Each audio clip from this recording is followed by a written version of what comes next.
উঠে পড়েছ? ছিঁড়ি দিয়েই তো এসেছি এখানে। এ কি, গুড মর্নিং।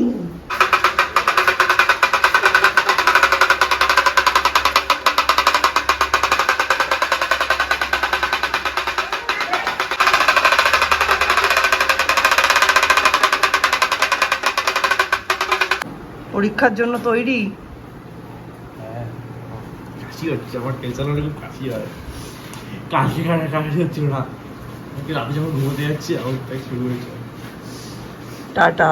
আমার পরীক্ষা হয়ে যাবে আজকে, কোনো চাপ নেই, চল যা, টাটা। দাদা ঠাম্মিকে নমো করে যাও, আমি দিয়ে দিচ্ছি। Welcome back to genius blog. সকাল সকাল একটা সাংঘাতিক কাণ্ড হয়েছে। সৌর্যকে পিসেমশাই সেই আমাদের সময়ে যে একটা খেলনা পাওয়া যেত, টুকটুক করে টেনে নিয়ে গেলে শব্দ হতো, দেখবে ওই খেলনা একটা কিনে দিয়েছে 25 টাকা দিয়ে। এখন এই মার্বেল টাইলসের ফ্লোরে এগুলো তো বেশি চলে না, এগুলো বেশি পাওয়া যায় না। পিসেমশাই কোত্থেকে জোগাড় করেছে, করে 25 টাকা দিয়ে একটা কিনে দিয়েছে। সেটা এবার শ্রেয়ার পছন্দ হয়েছে। শ্রেয়া সৌর্যেরই বয়সী, সৌর্য থেকে 2 মাসের ছোট। রাস্তায় সৌর্য শ্রেয়াকে দিয়েছে ওটা, শ্রেয়া খানিকটা চালাচ্ছে। দিয়েছে বলতে কেউ নিজের ইচ্ছায় দেয়নি, পিসেমশাই ওকে দিয়ে দেওয়া করিয়েছে, আর তারপর ওর হাতটা ধরে রেখেছে। এবার শ্রেয়া ওটা নিয়ে বাড়ি যাবে, সৌর্য ওটা ছাড়বে না। তারপরে শ্রেয়ার মা শ্রেয়াকে কোলে করে পাজা কোলা করে তুলে নিয়ে গেল। আর সৌর্য এখন শ্রেয়ার জন্য একটা কিনতে গেছে বাজারে, যাতে ওরটার ওপর কোনো দাবি দাবা না করে। কালকে তো বললামই সৌর্যকে আজকে স্কুলে পাঠাবো না, সৌর্যকে আজকে স্কুলে পাঠাইনি। সৌর্য গেছে হনুমান মন্দির, পিসেমশাইয়ের দেয়া খেলনাটা নিয়ে একটু খেললো, তারপর গেছে হনুমান মন্দির। হনুমান মন্দির থেকে এসে, যেহেতু জানে ওর আজকে স্কুল নেই, ও আর বাড়ি ঢোকেনি। আমি এই সুযোগে দোতলাটা পরিষ্কার করে ঝাড়ামোছা করে দিয়ে আসলাম। কালকে সরস্বতী দি মুছেছে, তা সত্ত্বেও যেটুকু বেরোলো পরিষ্কার করলাম। এখন বাজে ঘড়িতে 11টা, জাস্ট সৌমের পরীক্ষা শেষ হলো। এখন সৌমের জন্য পরোটা আর আলুর তরকারি বানাচ্ছি। ও এটা কালকে খুব পছন্দ করেছে, এসেই বলবে মা খেতে দাও খেতে দাও, তো বানিয়ে রাখি। এইদিকে হচ্ছে আলুর তরকারি, আর এইদিকে সৌমের জন্য হচ্ছে 3 কোনা পরোটা। এটা খেতেও খুব মজা পায়।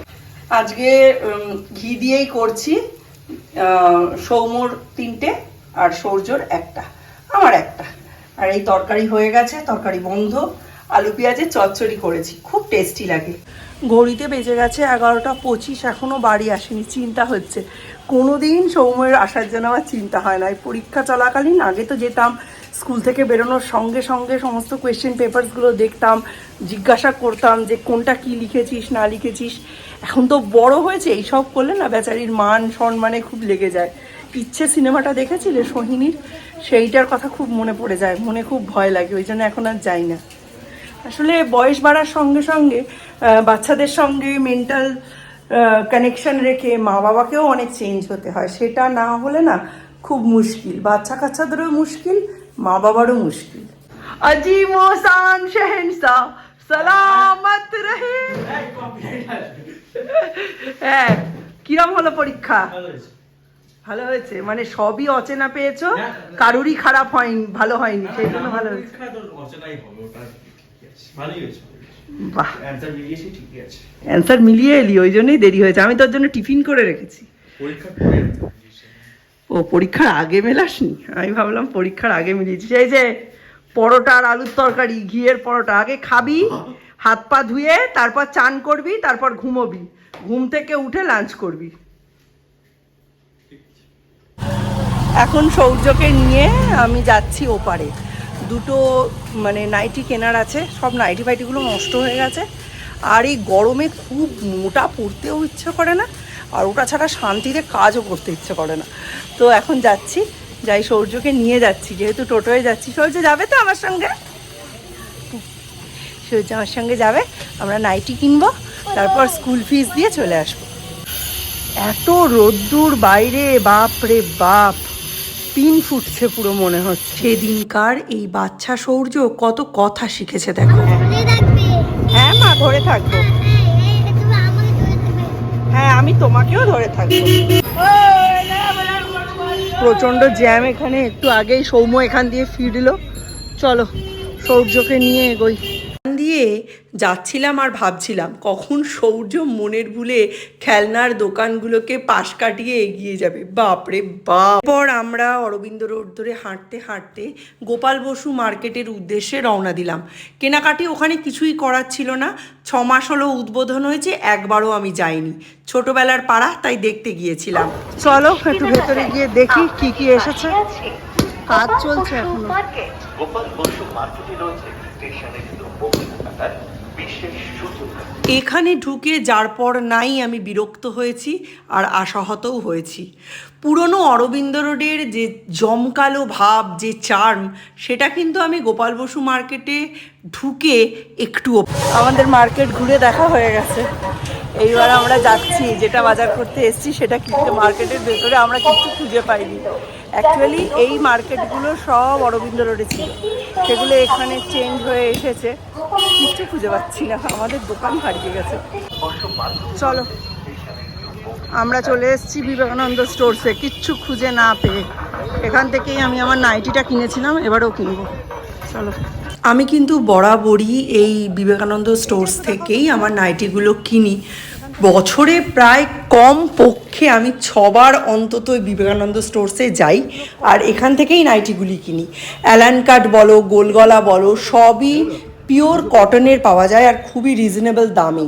তবে এবারে আমি একটু আশাহত হয়েছি, লাস্ট বারের তুলনায় এবারে কিন্তু কাপড়ের কোয়ালিটিটা আমার একটু পাতলা লেগেছে। আমার যেন মনে হয়েছে ভ্যালু ফর মানি হয়নি। যদিও দাদার ব্যবহার এবং দোকানের যে ভাইটি ছিল তাদের ব্যবহার অত্যন্ত ভালো। কর্মচারী এবং মালিকের ব্যবহার যদি মন ছুঁয়ে যায় তখন আর দাম দরাদরি এই সব জিনিস কিন্তু মাথাতেই আসে না, তাই না? চলো, কেনাকাটা কমপ্লিট। এবার একটু ঠাকুরের জিনিসপত্র কিছু দেখে নিয়ে তারপর ফিরবো। আমার ইচ্ছে আছে, হ্যাঁ মেক করেছে, আমার একটু ইচ্ছে আছে গোপালের জন্য একটু খাট দেখবো। চলো।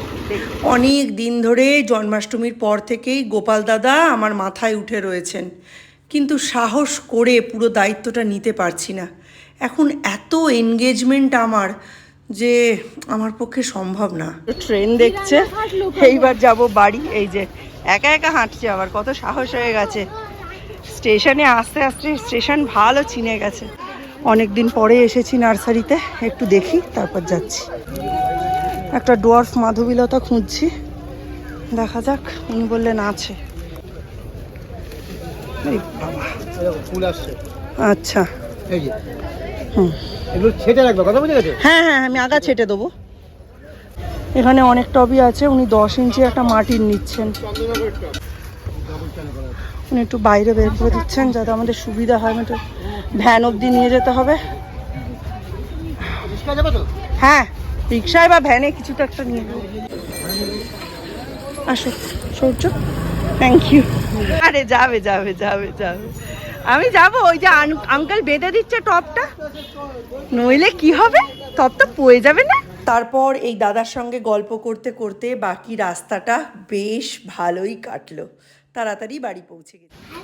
বাড়িতে নতুন অতিথি চলে এসছে। এটা হচ্ছে মাধবীলতা বা মধুমালতী, দুটোই নাম, কিন্তু এটা হচ্ছে ডোয়ার্ফ মাধবীলতা। অ্যাকচুয়ালি তোমরা জানো কিনা জানি না, মাধবীলতা বা মধুমালতী নামটা রবীন্দ্রনাথের দেওয়া, এবং সেটা হয় লতানে। এটা জীবনেও লতানে হবে না, এটা বুশি হবে আর ফুল হবে। তবে ফুলটা লতানের থেকে স্বাভাবিক একটু কম হয়। এটা ডোয়ার্ফ ভ্যারাইটি। তুমি ওপরে কাঁদছিলে কেন মা? দাদা কেন বকেছে? এমনি বকেছে? তুমি কিচ্ছু করোনি? তুমি সত্যি কথা বলছো? কিছু করোনি না? তুমি দাদাকে কামড়ে দিয়েছো? তাহলে কি করেছো দাদাকে? খাট থেকে দাদার গায়ের ওপর পড়ে গেছো? তাহলে তো দাদা বকবেই। দুধু টিপে দিয়েছো? এইসব কাজ কেন করেছো? এ বাবা! হ্যাঁ, দাদা তোমার টিপে দিয়েছে না তুমি দাদার টিপে দিয়েছো? তুমি দাদাকে টিপে দিয়েছো? আমি তো সব বুঝতে পেরেছি। চ, তো দাদারই একদিন কি আমারই একদিন। চ। কি হয়েছে বাবা? কি হয়েছে? দাদা কি করেছে? কি বাবা?